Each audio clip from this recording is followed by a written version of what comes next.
Wanted to get your sense of anything that may be different with you taking over as coordinator in any respect.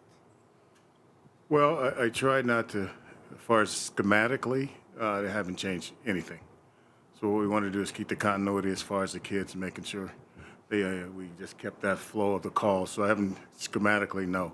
I think I changed maybe one word as far as terminology so far. So that's where we're at so far. What about just your personal sort of influence or leadership style or things that may be different culturally or in any of those ways? Well, I think we're all different now how we approach things. I'm a little bit more standoffish, so to speak. I try to let the guys do what they do. Like I said to them, it's their team. If I have to make corrections, we'll make it after we go and take a look at it and see it on film. So for the most part, I've stayed back and just watched them play. You have to replace a lot of starters, obviously, on that side of the ball. So what are your thoughts about that? Maybe if you can go from the secondary to losing Darian Butler and then the guys you lose up front. Just trying to, I tell you what, let me take a look at my card. Huh? I'll look at my card here. Okay, so right now on the corners we have one of the twins, one of the Markham brothers, and then we got Tamarcus Davis on one corner. The safety so far has been Gamage, and it's been a rotation there with the other twin. So we've got two twins out there, Gamage and also TD. Linebacker-wise, that's the veteran group. Those guys have been there. You got 34. I shouldn't say that like that, right? I should call his name, right? Huh? Kyle, I should call his name? No, I'm just kidding. We got 34. We got 9. Huh? No, I'll be right. We got Kyle, and then we got Eric, and we also got Marley. And those are the 3 linebackers. And up front right now, that's where we got some guys that are down. We got number 55 who's in there, Omar. We got Joe Moore on one side. We got Matus, and we had TJ, and then the 5th guy was 90. It was Cooper. So I'm still learning a little bit about them. When I try to look at them all, you see what I got. I still got to keep this many just to make sure I know they're all their names. But for the most part, that's who's been in there. And then the new guys that's come, the 2 new safeties have been Corey and Chris. Those 2 guys just got here, so they missed all of the presentation as far as the walkthroughs and those things. And then we got a couple of guys that's been around. Ed Wood's one of the corners. What else we got? We got Jordan Clark. Jordan's in. We got Jordan moving around a little bit. We got him playing safety, actually. He's playing safety and the nickel. We got Connor Lewis, that's nickel. I don't know if you guys remember him. He came the first year he was here with us, and then the COVID year, he didn't want to, some kind of way he didn't get the shot or however they did it, but he didn't participate. But now that he's back, we got him playing the nickel in the corner. So in the back end, there's about 8, 9, 10 guys that's participating right now. So, it's like I said to the guys, when you look at this team right now on defense, it's really the guys that finished or actually started the game in Wisconsin. You look around, we didn't have the 2 corners. The safety went down in the middle of the game. We didn't have the linebacker, and we didn't have 3D linemen really. So, really, it's the guys that finished the game in Wisconsin. Doug Haller with The Athletic. Donnie, Eric Gentry had a strong season as a freshman. What do you expect from him having a year under his belt? Well, it's like I said to him the other day, the biggest thing here he's going to have to really transition to is being a sophomore where expectations become an issue. And I don't know if it's an issue, but what it is it's people expect more from him now. And I think for him, if he can make the transition of just being who he is and try not to be who people want him to be, so to speak, he'll be fine. He knows football. He was out here every day. Even during the break, Christmas break, he was over there running around. Every day I could go in. I was in my office, so I could look down there and see him. He was participating, doing his own drills. So you know, the biggest thing is being a sophomore and trying to be who he is. Yeah, I wanted to ask you, Michael Matus out there was just saying, someone asked him what the biggest difference between you and AP were, and he goes, Donnie doesn't like us to talk as much. Is there a reason for that, or? Yeah, there's a reason for it. I want him to play football. You know, let's control our emotions where we don't get to the point where we become combative, and just be competitive. If we can do that, so yeah, there's a reason for it.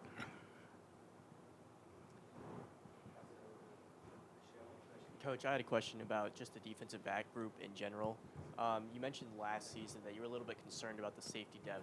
What do you think you want to see from them this spring that would make you feel a little bit better about the position group as a whole heading into the fall? Well, really, you know, you look at the safety group right now, you got about 3 or 4 new guys back there even participating now. And I think the biggest thing for them is communication. You know, when you're a safety, you got to get guys lined up. And that's always the problem when you're coming into a new situation because of the terminology. You know, sometimes it means the same as, but you still got to be able to relate and use the terms. So I've said this to the safeties the other day. The guys that's going to play is going to be the guys who can clearly communicate and get guys lined up. That's the first step. And then after that, you got to make plays, obviously. The Arizona Republic. Coach, obviously last year you had the DBs, and obviously this is a much bigger role for you. Yeah. What made you want to take on such a much bigger role with this team this year? You know, that's a great question because, you know, I started as a consultant, right? Then all of a sudden I became a DB coach. And now all of a sudden I'm a coordinator. I think the biggest factor for me was I wanted to keep continuity with the team. And I felt that if I stayed in that position when it was offered to me, I could keep the continuity. We could use the same verbiage. We could use the same terminology.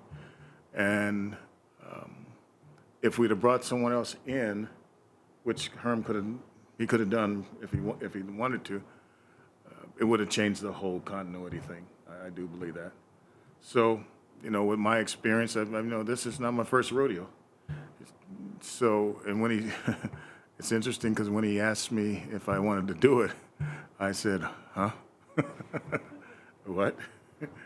I actually had some other plans, to be honest with you. I was, you know, I was getting up in this age group where you can start thinking about the beach, and that little hut someplace. So I've been thinking about that, and come to find out I can't get that money yet, so I still got to stay a little longer. But the main reason was keeping the continuity, and I felt that was the best thing for us. Hey, Coach. Herm talked Tuesday about your guys' relationship. Oh, I'm listening. Go ahead. Oh, sorry about that. Herm talked Tuesday about your guys' relationship, how it dates back decades, and you're guys comfortable enough with each other to tell you can go off the script, as he put it. He told you that? Yeah, can you talk a little bit about that and your guys' relationship up to this point at ASU? Yeah. You know, Herm and I go back, oh boy. I was drafted in 1979, 1980, and Herm was already over at Philadelphia. I was drafted by the Lions, and they cut me, and then Philadelphia picked me up. So I was over there for about, you know, what they call it, a coffee and donuts. And so I had got a chance. I had known Herm before that, but I was one of those guys that was trying to make the team behind Herm. And that was 1980 when we first made the transition. And then it was interesting how I got to be his coordinator. I was actually probably the 8th, 9th guy he had interviewed. And some kind of way, my presentation was a little different than, and this is what he told me, my presentation was a little bit different than some of the other guys.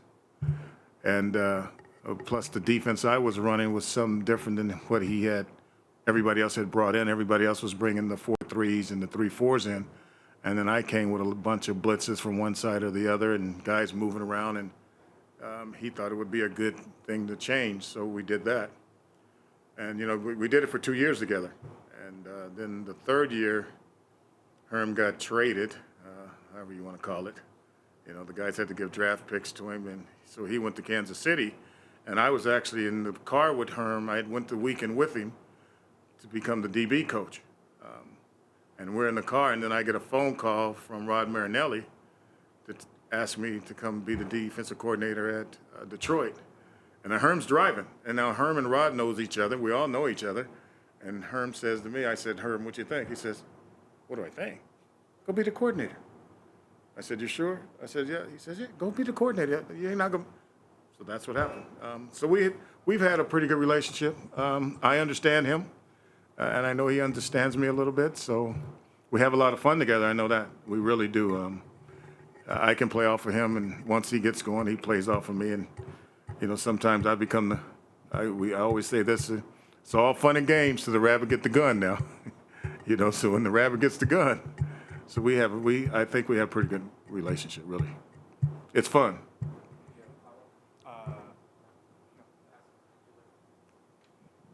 Coach Kevin Malater, Walter Cronkite Sports Network. In-house. You've just kind of talked about that continuity. How have you seen that unfold so far through walkthroughs and for these first couple of spring practices? Well, we so far it's been pretty simple what I've put in. I put in a couple of middle close defenses, so that part's been pretty successful, so to speak. Up front, we haven't did a lot of moving parts. It's just been straight ahead, no fair dodging. So I've made it pretty simple. Next week now, we're going to get into a little bit more movement and blitzing and coming from different sides. So it's been pretty vanilla right now, and I would have to say. So it's been pretty simple for him.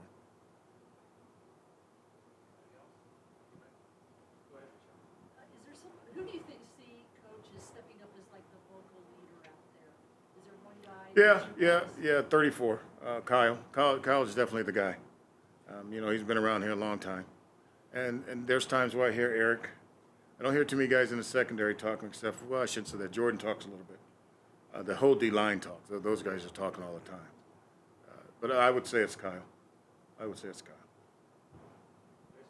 Yeah, Coach, on a scale of 0 to 5, 5 being the most aggressive and 0 the least aggressive, where would you put yourself on that scale from a blitzing, take it to the offense standpoint?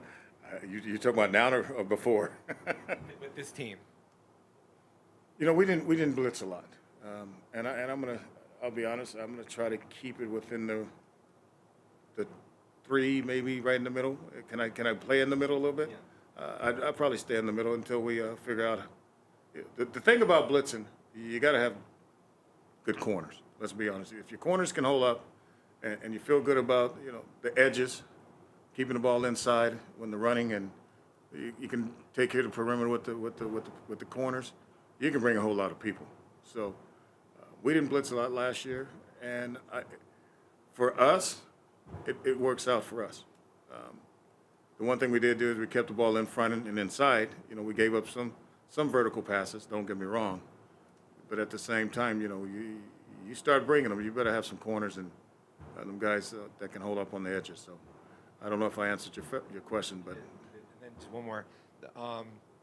College football went to this, everybody spreading the ball around, 4 receivers, all that stuff. But there you go. But then defenses went to more base nickel stuff, right? And then now you're kind of maybe seeing a movement back, like a Utah team with their two tight ends and all that. So how do you sort of be able to? I think you got to look at team by team.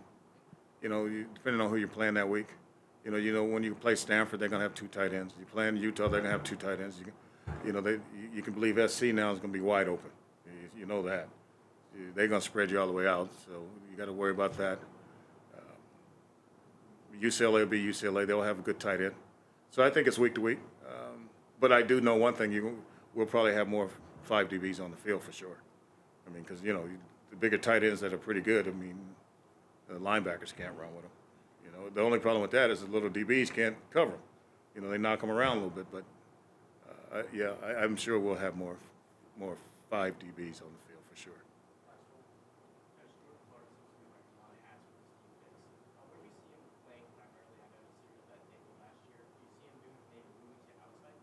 Oh no!